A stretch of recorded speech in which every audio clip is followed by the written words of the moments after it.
"Get out of this house right now, and don't say a word to your children." Those were the words the plumber hissed at me, his face pale as he wiped his trembling hands. My coffee mug slipped from my grasp, shattering on the floor. For 60 years, I had built my life around the belief that home was the safest place for a father. But at that moment, staring into the basement door, I realized the danger was not outside. It was living under my roof. Subscribe and stay with me, because this story is unlike anything you've ever heard. That morning had begun like any other. At 60 years old, my body had grown used to rising with the sun, no matter how late I went to bed. I padded into the kitchen, still wearing the flannel robe my late wife had given me for Christmas nearly a decade ago. The coffee machine hummed as it brewed my first cup, filling the air with that familiar aroma I had come to rely on each day. My house, the 2-story brick place I had spent most of my adult life in, felt calm, almost deceptively so. Sunlight filtered gently through the blinds, painting faint lines across the worn oak floor. I told myself I had everything I needed, a roof I had worked hard for, photographs of family milestones covering the living room walls, and the comforting rhythm of routine. But what I did not know then was that routine can disguise danger, that silence in a home is not always peace. It can be the sound of secrets settling into the corners. My oldest son, Daniel, had left before dawn as usual. At 38, he claimed his construction job demanded early mornings and late nights. Sometimes I believed him, but other times I couldn't help noticing the way his eyes darted away when I asked about his projects. He would sit at the dinner table, shoulders hunched, chewing too fast, answering in clipped phrases. He looked worn down, restless, and yet strangely guarded. Then there was my daughter, Claire. At 36, she had recently moved back into the house after her messy divorce. She arrived with 2 suitcases, a box of books, and a heaviness about her that was impossible to ignore. Her laughter, once so bright, seemed to have drained away, replaced with a pale quietness. Most days, she kept herself shut in her old room, blinds drawn, as if hiding not only from the world but from herself. When I knocked to check on her, she would force a smile and mutter, "I just need time, Dad. I'll be fine." But her words were as thin as tissue paper fragile, ready to tear at the slightest pressure. I welcomed them both back home without hesitation. After all, when their mother passed away 7 years ago, it was Daniel and Claire who kept me afloat. They filled the emptiness of those nights when I thought grief would consume me whole. And so, when their lives unraveled, how could I not offer them the same refuge? A father's arms are meant to remain open no matter how old his children get. Still, the house had changed. Our dinners, once noisy and full of overlapping conversations, had grown quiet, awkward. Daniel kept glancing at his phone, as though the screen held something more important than the people sitting across from him. Claire barely touched her food, sipping water instead of eating, retreating upstairs before dessert. Even the walls seemed to echo with the absence of laughter, as though the house itself missed the family it used to shelter. That morning, however, something unsettled me. As I carried my steaming mug to the table, I noticed a dark spot on the dining room ceiling. It was small but unmistakable. A single droplet formed and fell, splashing onto the polished wood below. I frowned, staring at the ceiling directly beneath the upstairs bathroom. The bathroom had been fully renovated 2 years ago. Daniel had insisted on overseeing the entire project, hiring the workers, managing the budget, even telling me not to worry about the details. For weeks, strangers moved in and out of my house, carrying pipes, tools and boxes I never questioned. I trusted my son, why wouldn't I? That trust now returned to my mind with a strange bitterness, though at the time it was just a memory tucked away. I called Daniel at work, my phone pressed tightly to my ear. His voice was tense when he answered, as though I had interrupted something he didn't want me to hear. "Dad, I can't leave right now, just call a plumber," he said quickly. "But what about the warranty from the renovation?" I asked. "Shouldn't we contact the company that did the work?"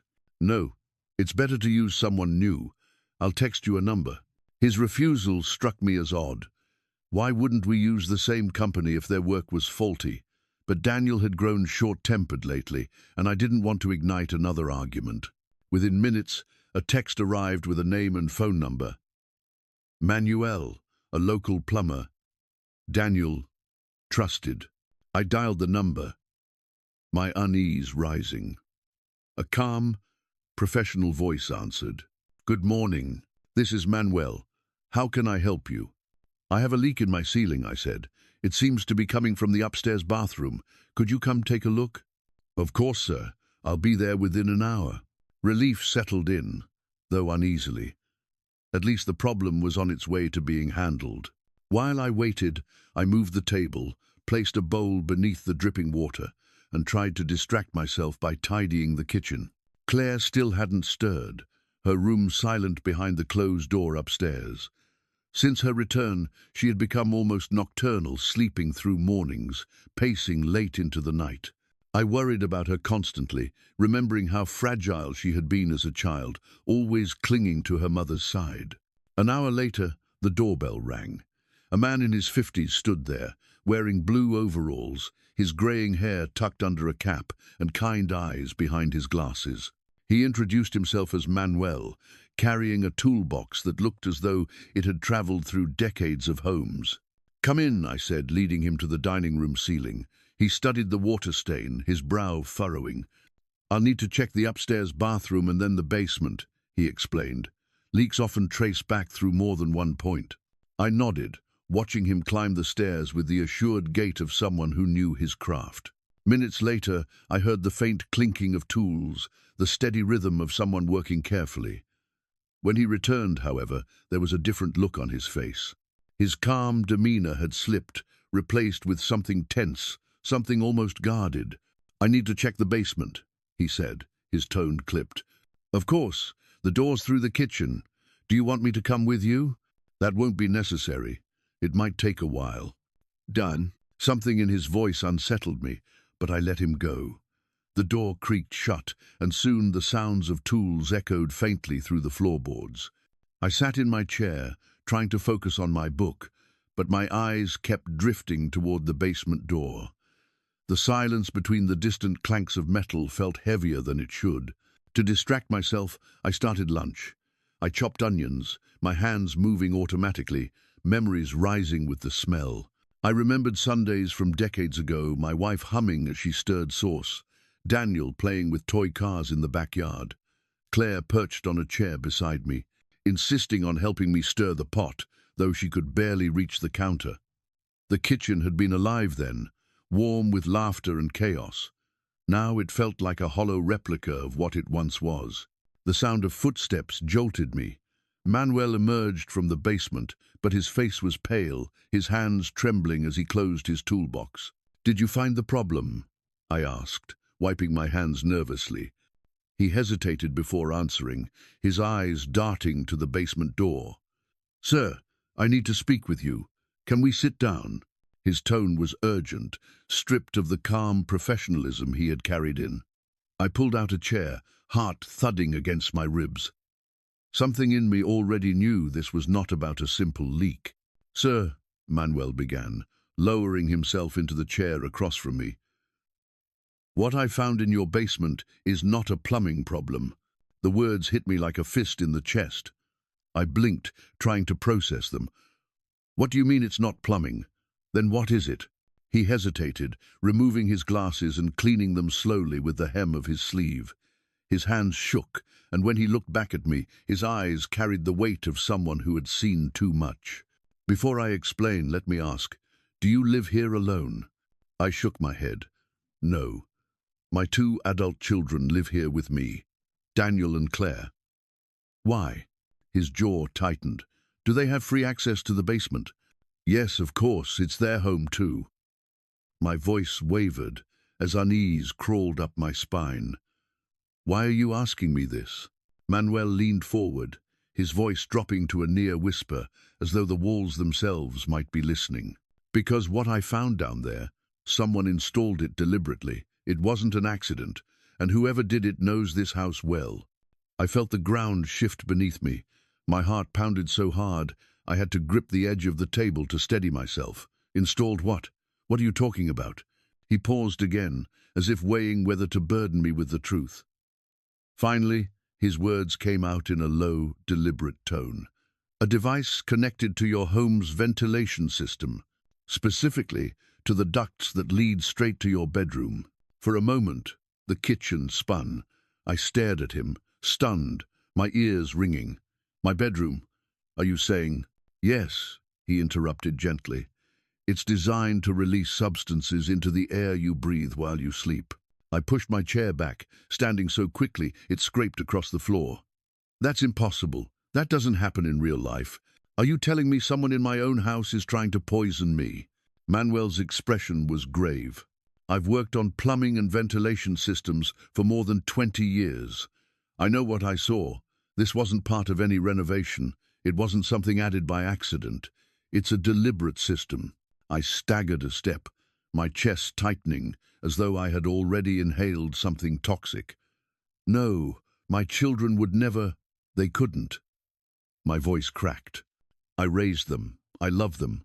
They love me. He leaned forward, gripping my hand with cold, damp palms. Sir, I know this is almost impossible to accept, but I need you to believe me. If you stay here without confronting this, you're in danger. My breath came in shallow gasps. My mind raced through months of unexplained fatigue, the persistent headaches, the restless nights where sleep seemed to flee from me, no matter how tired I felt. I had dismissed them as signs of aging, the natural wear and tear of being 60. But now, hearing his words, they slotted into place like puzzle pieces, forming an image I did not want to see. No, I whispered, shaking my head violently. Maybe it's some kind of purifier, something left over from the renovation. I know what an air purifier looks like, Manuel said firmly. What I saw isn't filtering air, it's dispersing something into it. My knees threatened to buckle. I gripped the counter, trying to keep my balance. I don't understand. Who would do something like that, and why? That's what we need to figure out, Manuel said. But whoever did this had time, access, and knowledge. My mind leapt back to the renovation 2 years ago, when Daniel had insisted on managing everything. He kept me away from the workers, saying, "Dad, don't worry about the details. Just relax. I'll take care of it."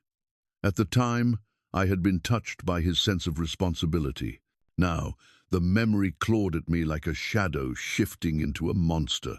And Claire, she had studied chemistry in college before marriage, pulled her away from academia. She used to help me with little science experiments when she was younger, bubbling with enthusiasm about formulas and reactions. Could she really have used that knowledge for something so dark? I wanted to scream, to deny, to erase Manuel's words from my ears. But deep down, the cracks in my trust had already begun to spread. How long? How long has it been running? I asked hoarsely. Manuel rubbed the back of his neck, glancing at the floor, as if ashamed to answer. From the residue in the tubes and the timers on the device, I'd estimate at least 8 or 9 months. My heart froze. That was exactly when I began feeling weaker, exactly when the headache started, when I found myself too tired to mow the lawn, when even walking up the stairs left me breathless.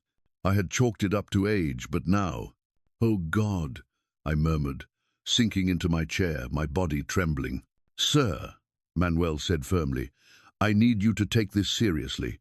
Every minute you stay here, you're exposing yourself to more harm. You need to pack essentials and leave this house immediately without telling your children. Leave my house. Leave Daniel and Claire." The thought felt like betrayal, as though I would be abandoning them. But wasn't it the other way around? If Manuel was right, they had already abandoned me, replacing love with calculation.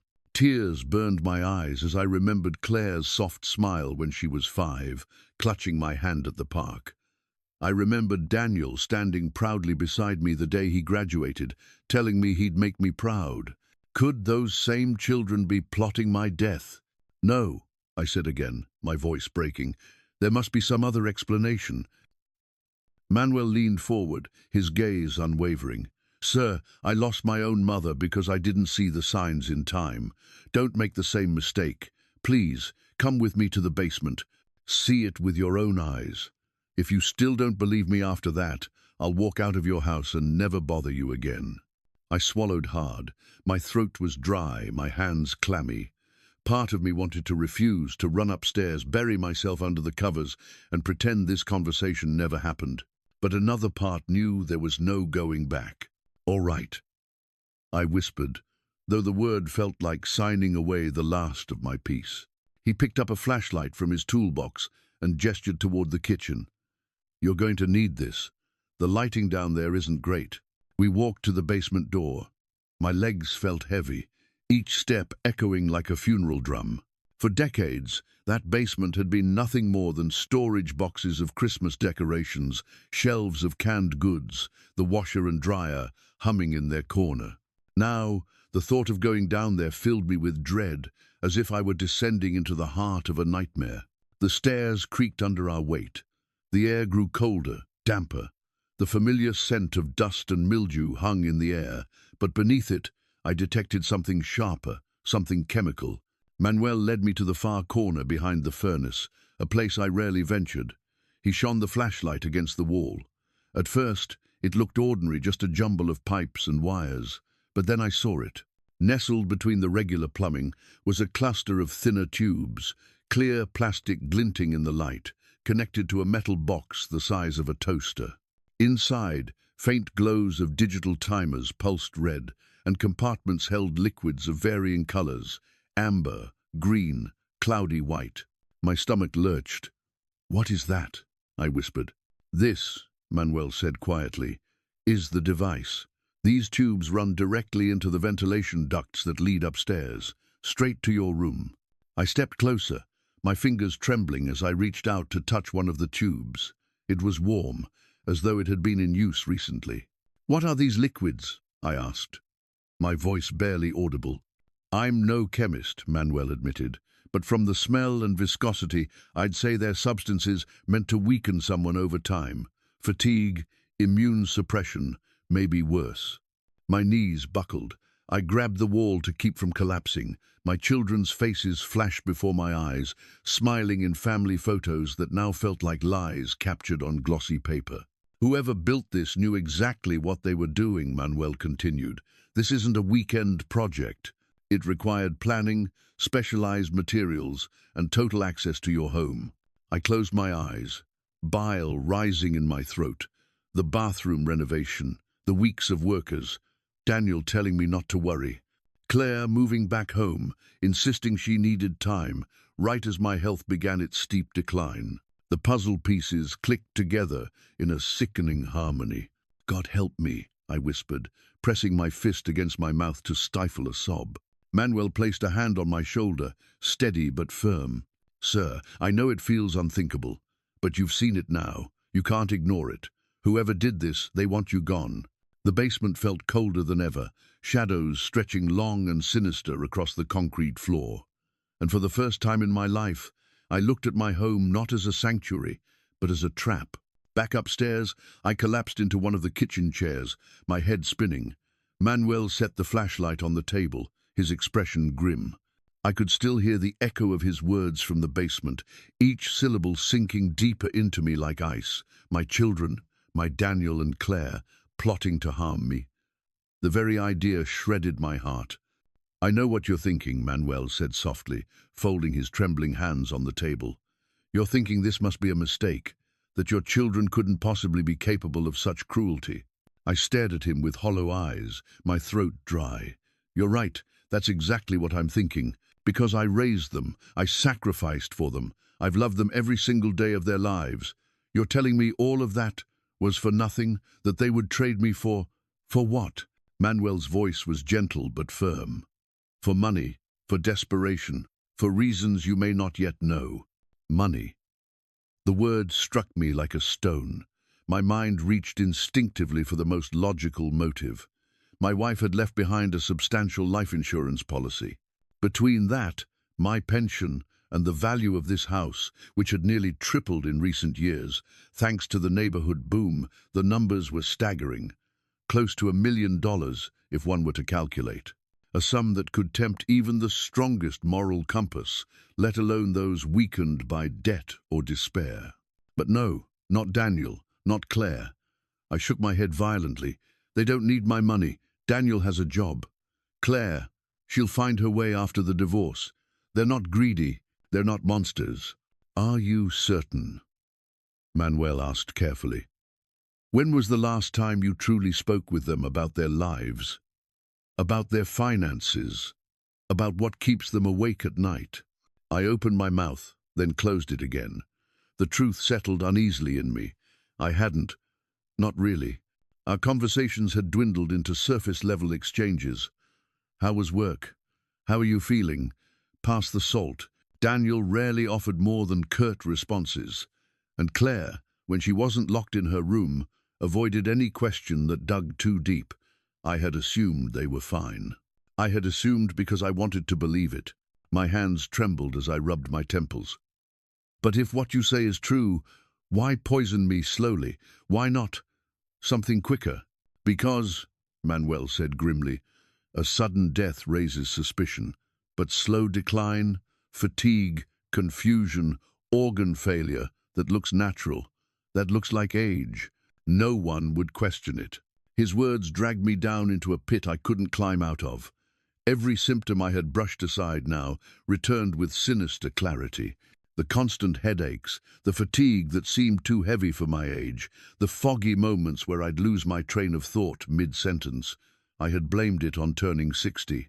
But now, I realized, it was all orchestrated. I thought of Daniel during dinner last week, watching me closely as I rubbed my temples. I thought of Claire leaving cups of tea outside my door, urging me to drink them. At the time, I saw kindness.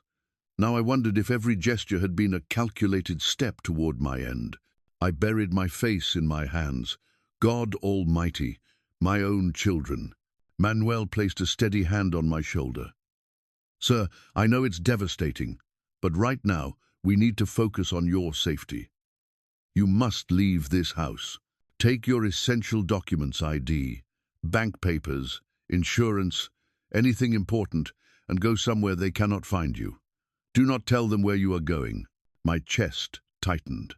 The thought of leaving felt impossible. This was my home, the walls soaked with memories of my wife, the rooms echoing with the laughter of my children when they were small. To abandon it was to abandon my life. I can't just walk away, I whispered hoarsely.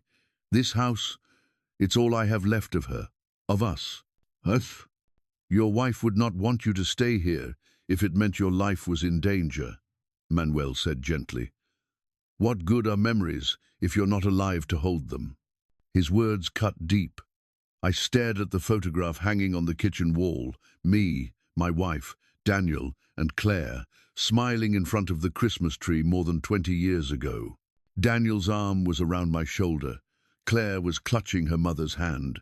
We looked like any ordinary family, bound by love. But if Manuel was right, those bonds had eroded, replaced by something darker. A creak on the stairs made me freeze. Claire's voice floated down. Dad? Who are you talking to? Panic shot through me. Manuel leaned closer, whispering urgently. Tell her I'm just the plumber. Say I'm almost done. Don't let her suspect anything. My throat was tight, but I forced the words out. It's the plumber, sweetheart. Just fixing a leak. Okay, she called back. I'll be down in a minute. End of... My blood turned cold. I looked at Manuel, my eyes wide. He mouthed silently. We have to go. Now. I shot up from the chair, my legs wobbling. My documents, I whispered. They're in the safe upstairs. Get them. Manuel urged. I'll keep her distracted. Each step up the stairs felt like climbing toward a precipice. My heart hammered against my ribs. In my room, I yanked open the closet, kneeling before the small safe tucked behind a row of shoes. My hands shook as I turned the dial. Inside lay my will, the deed to the house, the life insurance papers, and a small bundle of savings bonds. I shoved them into a leather satchel, along with a change of clothes. My eyes fell on a photograph resting on the dresser, a picture from last summer. Daniel, Claire, and me at a barbecue, smiling at the camera. At that very moment, they had already set their plan in motion. I snatched the photo and shoved it into the bag, not out of sentiment, but as a reminder that betrayal can wear the mask of love. Downstairs, I heard Claire's voice mingling with Manuel's calm replies. She sounded casual, even cheerful, as if she weren't a suspect in the most horrifying crime a child could commit. The dissonance twisted my stomach. I crept down the stairs, clutching the satchel to my chest. Claire spotted me and tilted her head. "Going somewhere, Dad?" I swallowed hard. "Just some errands. Bank stuff." She smiled faintly. "Want me to come along?" "I don't have plans today." The offer made my blood run cold. If she came with me, I might not come back. "No, honey, it's boring paperwork. You'd hate it." Manuel closed his toolbox and stood. "Well, sir, my work here is done. You shouldn't have any more problems." "Thank you," I said, my voice catching. We exchanged a look, and I knew he was telling me it was time to leave. I handed him $60 for his services, and together we walked toward the front door. I felt Claire's eyes on my back, sharp, searching. "Are you sure you're okay, Dad?" she asked. "You look pale." I turned back, forcing a smile. "I'm fine, sweetheart. I'll be back later. I love you." Her lips curved into a sweet smile. "I love you too, Dad." But the words, once a balm to my heart, now burned like poison. I stepped outside, the cool air hitting my face like freedom. Manuel guided me quickly to his truck, parked at the curb. My legs trembled so badly I nearly collapsed into the passenger seat. As the engine roared to life, I looked in the side mirror. Through the window, I saw Claire still standing in the kitchen, watching us leave. Her silhouette was framed by the same curtains her mother had chosen years ago. But the innocence was gone. We pulled away from the house, the place where I had built a life, raised my children, dreamed of growing old.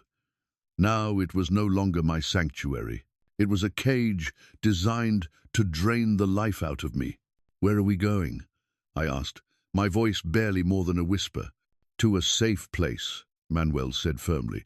"Somewhere we can think, and then we'll call the authorities. But you can't go back there tonight. Do you understand?" I nodded, though my chest ached with grief. I stared out the window as the house shrank into the distance, my heart breaking with every block we passed. I didn't know if I would ever step foot inside again. The truck rattled as Manuel steered us away from the neighborhood. I sat rigid in the passenger seat, clutching the satchel of documents to my chest as if it were a life raft. Every familiar street we passed looked different now. Each stoplight, each row of houses, each park bench seemed distorted, like a dream where everything is slightly off. My mind replayed the last half hour in jagged fragments, the tubes in the basement, the glinting digital timers, Claire's smile as she asked if I wanted company. A shiver ran through me. I had lived with snakes in my own home, smiling snakes who had used my trust as their camouflage. "We'll stop at a coffee shop a few miles away," Manuel said, his eyes fixed on the road. "It's public, neutral. We can sit, talk, and decide what to do next. After that, I'll help you find somewhere safe to stay." I nodded numbly. Words felt heavy in my mouth, like stones. I leaned against the window, watching the world blur by. Families walked together, children rode bicycles, neighbors waved across fences, all so normal, so safe.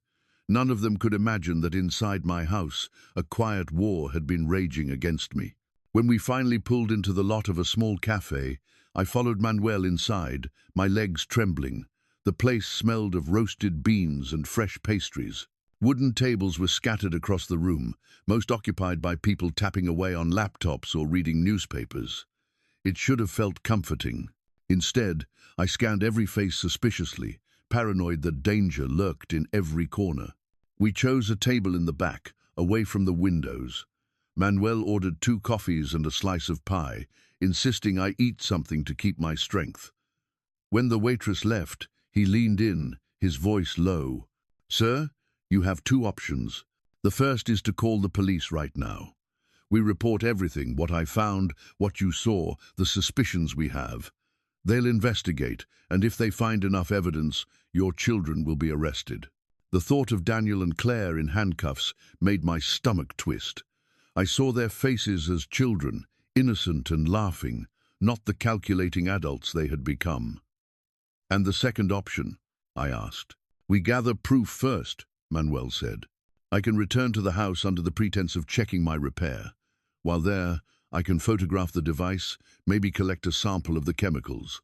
That way, the authorities will have concrete evidence they can't dismiss. I rub my forehead, torn. If you go back, won't they suspect? Not if I'm careful. It's common for tradesmen to double-check complicated work. It won't raise suspicion. The waitress returned with our order. I tried to eat the pie, but each bite turned to ash in my mouth. Manuel sipped his coffee calmly, though his eyes kept darting toward the door, always alert. After a long silence, I spoke. Why are you doing this for me? You're just a plumber. You could walk away, forget all of this. He set down his cup and sighed. Because I couldn't save my mother. She died 5 years ago. For months, she complained of fatigue, confusion, breathing problems. Doctors couldn't explain it. Later, I discovered my brother had been stealing from her, tampering with her medications. By the time I pieced it together, she was gone. I failed her. When I saw what was happening in your basement, I knew I had a chance to make things right for someone else. His words cut through my despair, leaving a sharp ache in their place. This man, a stranger, was risking his time, and maybe even his safety to protect me, while my own children, my flesh and blood, were orchestrating my death. Do you think they'll come after me if they realize I know? I asked. Depends on how desperate they are, Manuel replied grimly. And desperation makes people dangerous. As if on cue, my phone buzzed. I fumbled it from my pocket. A text from Claire. Dad, where are you? You've been gone longer than usual. Is everything okay? I showed the message to Manuel. His face darkened. They're already monitoring you. Text her back. Say you're fine, just delayed at the bank. My fingers shook as I typed the lie. Within seconds, another message arrived. Do you want me to pick you up? The words chilled me. Once, I would have read concern in them. Now, they felt like a trap. I forced a smiley face into my reply, hoping to buy time. They'll grow suspicious quickly, Manuel said. We need to act today. I nodded, but my mind was drowning in memories. I remembered Daniel telling me last month that I should consider selling the house. Too big for one man, he said. At the time, I thought it was concern. Now I realized he was calculating its value. I remembered Claire late one night, asking me about my insurance. Do you think it's enough for medical expenses as you get older, Dad? She'd asked. I thought she was worried. Now I knew she was calculating what would be left after I was gone. I gripped my coffee cup so tightly my knuckles whitened. How could they do this? How could they look me in the eye, eat at my table, pretend to care while planning to kill me? Manuel leaned forward, his voice steady. Because, sir, for them, love has been replaced by need, by greed, by fear. Whatever debts or losses they face, they see you not as their father, but as a means to an end. I wanted to scream, to break something, to tear away the memories of birthday parties and Christmas mornings that now felt poisoned. But instead, I sat there trembling, sipping bitter coffee that scalded my throat. After we finished, Manuel paid the bill and led me back outside. You can't go home, he said. Do you have relatives you trust, friends far away? I shook my head slowly. My sister lived out of state, but we hadn't spoken in years. Most of my friends had drifted away after retirement. The truth was, my children had become my only constant. And now, even that was gone. Then a hotel, Manuel said firmly. Somewhere anonymous. I'll check you in under my name. The plan seemed surreal, but I followed him numbly. We drove downtown, stopping at a modest hotel with a faded sign. Manuel spoke to the receptionist, arranging a room. When he handed me the keycard, he leaned close. Room's in my name. If anyone asks, you're not here. In the elevator, silence pressed in on me. When we reached the room, Manuel inspected it carefully, checking the locks on the windows and the bolts on the door. Keep this locked at all times.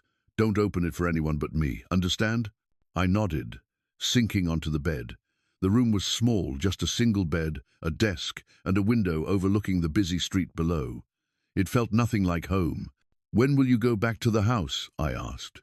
In a few hours, he said.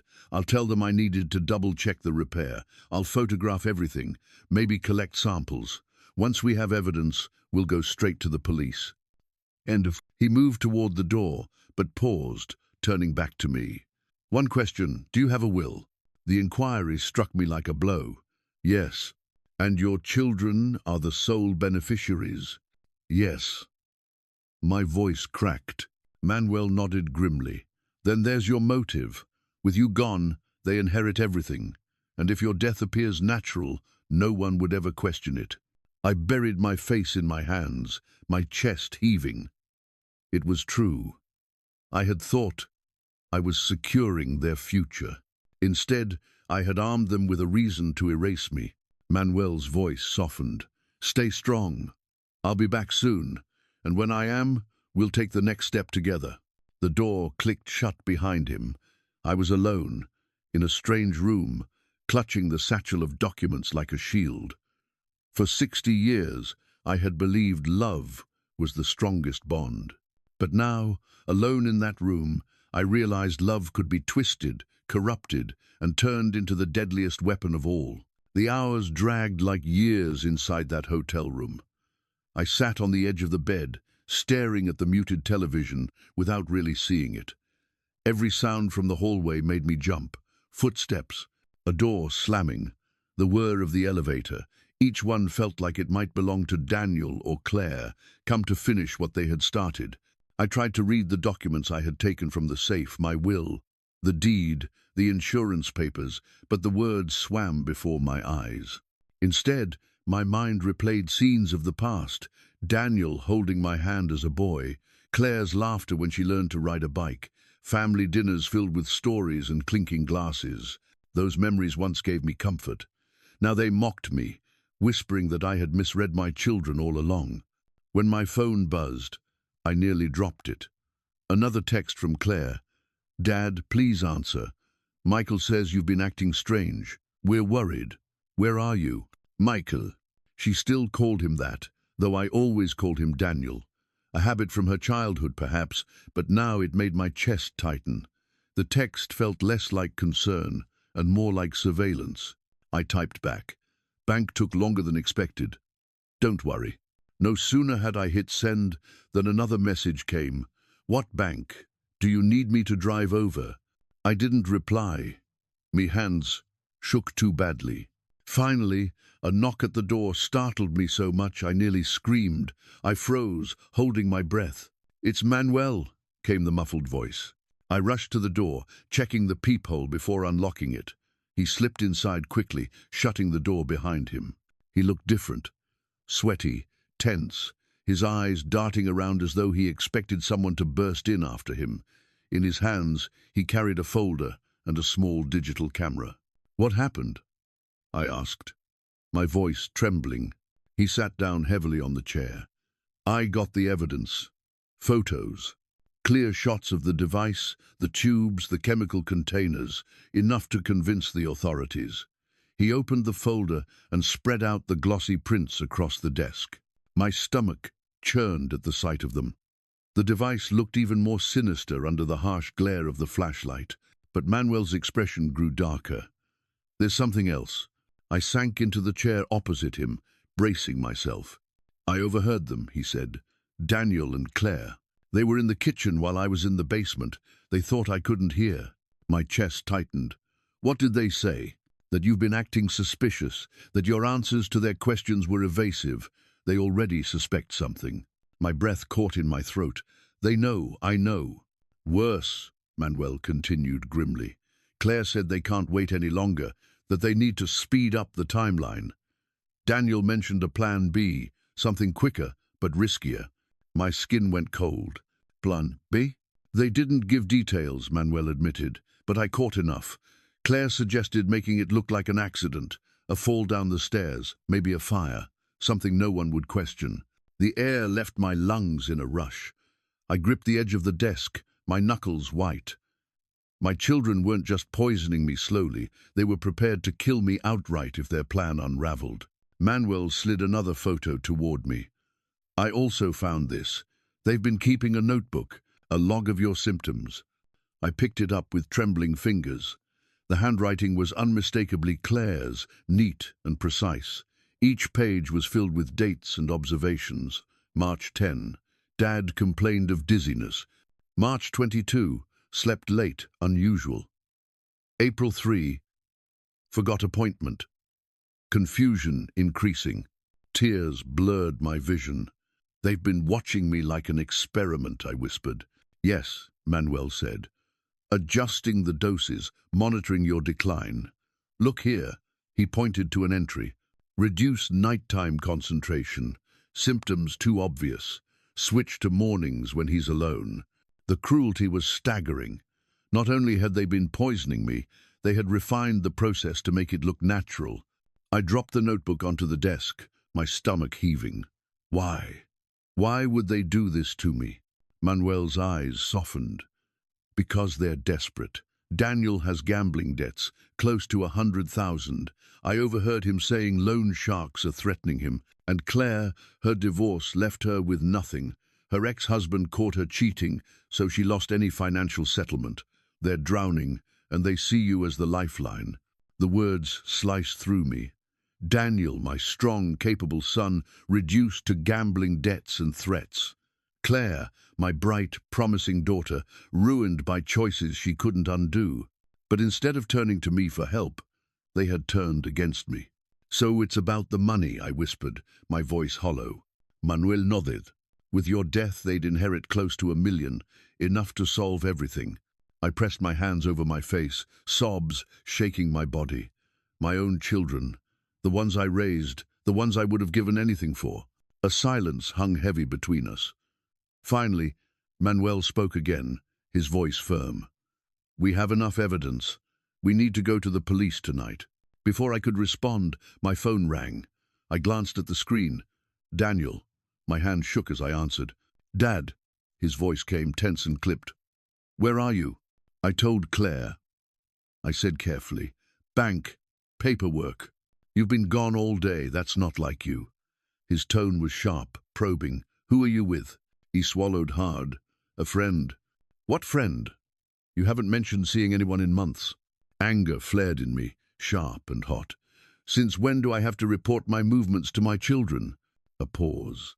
Then softer, almost chilling. Since you started acting strange. Since you started asking questions about things you don't understand. My blood ran cold. He knew. He knew I had seen something. I'll be home later, I said quickly, and hung up before he could reply. My hands trembled as I set the phone down. They know, I whispered. They're going to come looking for me. Manuel leaned forward, urgency in his eyes. Then we don't wait. We go to the police right now. Tonight. If we don't, they'll make their move first. Or, I nodded, but dread knotted my stomach.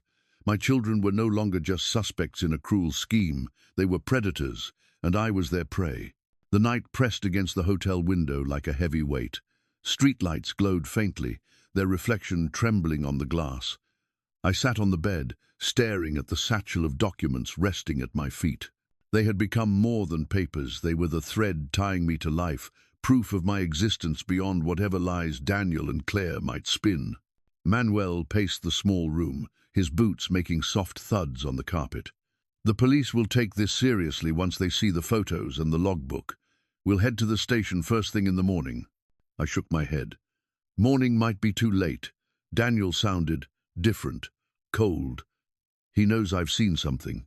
As if to confirm my words, my phone buzzed again. A new message flashed across the screen, but this time the number was unfamiliar. We know where you are, room 203. You have 10 minutes to come down or we'll come up. The phone slipped from my hand, clattering to the floor. They're here, I whispered. Manuel snatched up the phone, his jaw tightening as he read the text. Damn it, they must have followed me earlier, or checked the truck's registration. He grabbed my arm. We need to leave now. I could barely breathe. My children were somewhere in this very building, hunting me down like prey. Where? I croaked. There's a back exit through the kitchen. We can slip out unnoticed. He stuffed the photos and notebook into his bag, slung it over his shoulder, and opened the door a crack. The hallway was empty, but I could feel danger pulsing in the air like static. We moved quickly, my legs trembling beneath me, down the narrow hall, through the stairwell, and into the dimly lit kitchen of the hotel restaurant. The smell of grease and dishwater clung to the air. A cook glanced up but said nothing as Manuel led me toward the back door. When we pushed it open, cold night air slapped my face. The alley stretched before us, empty except for trash bins and a stray cat darting into the shadows. Relief began to seep into me until we turned the corner. There, leaning casually against Manuel's truck, was Daniel. The glow of a street lamp caught the sharp angle of his jaw, his phone in one hand, a tire iron in the other. We froze. Manuel yanked me back into the shadows, but it was too late. Daniel looked up, his eyes narrowing as he spotted movement. "Dad!" he called, his voice too loud, echoing against the brick walls. "Why are you hiding from us?" Before I could answer, footsteps scraped behind us. We spun to see Claire blocking the other end of the alley. Her hair was loose, her face pale in the dim light. In her hand gleamed something long and thin, a syringe filled with a clear liquid. My heart slammed against my ribs. Trapped. Claire's smile didn't reach her eyes. "You've made this so much harder than it needed to be, Dad. You weren't supposed to know." "Claire," my voice cracked. "Sweetheart, please, put that down. I'm your father. Love doesn't pay debts," she said coldly. "Love doesn't erase mistakes. We needed another way." Daniel stepped closer from the other end, gripping the tire iron. "You should have just let nature take its course, Dad. Now it's messy." Tears blurred my vision. "Messy? You've been poisoning me, your own father. I would have given you everything. Why didn't you just ask?"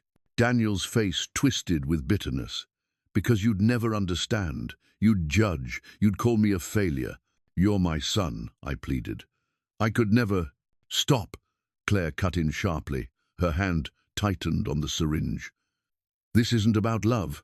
This is about survival. You think we wanted this? No, but we had no choice." "I'm ugly." "No choice," I echoed, disbelief choking me. "There's always a choice, and you chose greed. You chose betrayal." Manuel stepped in front of me, his arms spread wide. "Stay back," he warned. "The police are already on their way." Daniel laughed darkly. "Do you think anyone will believe you? An old man and a plumber? Against us? We'll tell them you're confused, that you're paranoid, that you dragged some stranger into your delusions." Claire's eyes glinted. "They'll believe us. They always do." Rage boiled in me, cutting through the fear. "You think I'm weak. You think age has made me blind. But I see you now for what you are, and I swear you will not get away with this." Claire lunged forward, syringe poised. In that instant, police sirens wailed in the distance, growing louder with each heartbeat. Blue and red lights flashed at the ends of the alley. "Drop it!" a commanding voice shouted. Claire froze mid-step, her face contorting with panic. Daniel dropped the tire iron, his hands flying up. "Dad, listen," Claire screamed, desperation finally cracking her voice. "We weren't going to hurt you, it's just medicine. For your dementia." Her words cut through the night like a blade. The lie was slick, rehearsed, deadly. "Is that what you'll tell them?" I asked, my voice breaking. "That I imagined the tubes in the basement? That I imagined months of sickness? That I imagined my own children trying to kill me?" Police officers surged into the alley, weapons drawn. "Hands where we can see them." Manuel stepped closer to me, shielding me. The syringe slipped from Claire's hand, clattering against the pavement. In the chaos of flashing lights and shouted commands, I stood trembling, staring at the faces of my children as they were handcuffed. Daniel's jaw clenched with rage. Claire sobbed, insisting she was innocent. But I saw something in their eyes as the officers led them away, something raw, something human. Daniel's anger was laced with fear, the fear of a man who had gambled everything and lost. Claire's tears weren't just for herself, but for the life she thought she deserved, a life slipping from her grasp. The officers asked me questions, but my voice shook too much to answer clearly. Manuel handed them the photos, the notebook, everything we had gathered. "This will explain," he told them. I sat on the curb, my head in my hands, while the night air wrapped around me like a shroud. The world I knew, my family, my home, my sense of safety had crumbled in a single evening. When the patrol cars pulled away with my children inside, their faces pressed against the glass, I felt something worse than rage or fear. I felt emptiness, a hollow cavern in my chest where love had once lived. I had thought betrayal would feel like a knife, but it felt more like erosion, like water carving away stone until nothing remained but silence. In the days that followed, I found myself replaying every memory of Daniel and Claire, searching for the moment I might have lost them. Was it in their teenage years, when I was too busy working double shifts to notice their quiet resentments? Was it after their mother passed, when grief pulled us apart instead of binding us tighter? Or was it simply life, its relentless hardships carving cracks into their hearts until desperation slipped through? I may never have the answers. What I do know is this: betrayal by those you love most cuts deeper than any blade. It isn't just the loss of trust, it is the shattering of the very foundation of your identity. For 60 years, I defined myself as a father. My worth, my purpose, my pride, all tied to those two faces. And when they turned against me, I questioned not just their love, but my own life's meaning. But here's what I learned. My value does not disappear because someone else failed to see it. Love twisted into greed does not erase the years I gave with sincerity. Their betrayal does not cancel my worth as a father, as a man, as a human being. If you are listening and you carry wounds of betrayal by family, by friends, by those you trusted, hear me when I say this. Their choices do not define you. What defines you is how you survive, how you rise, how you refuse to let the darkness hollow you out completely. I am 60 years old. My body carries scars, my heart carries grief, but I am still here. I still breathe, still remember, still hold on to the belief that life, no matter how fractured, can be rebuilt. So if you take anything from my story, let it be this: protect your worth. See yourself not through the eyes of those who betrayed you, but through the strength you carry in surviving. And never forget, betrayal may wound you, but it does not own you. If my story touched you, I hope you'll stay with me for more.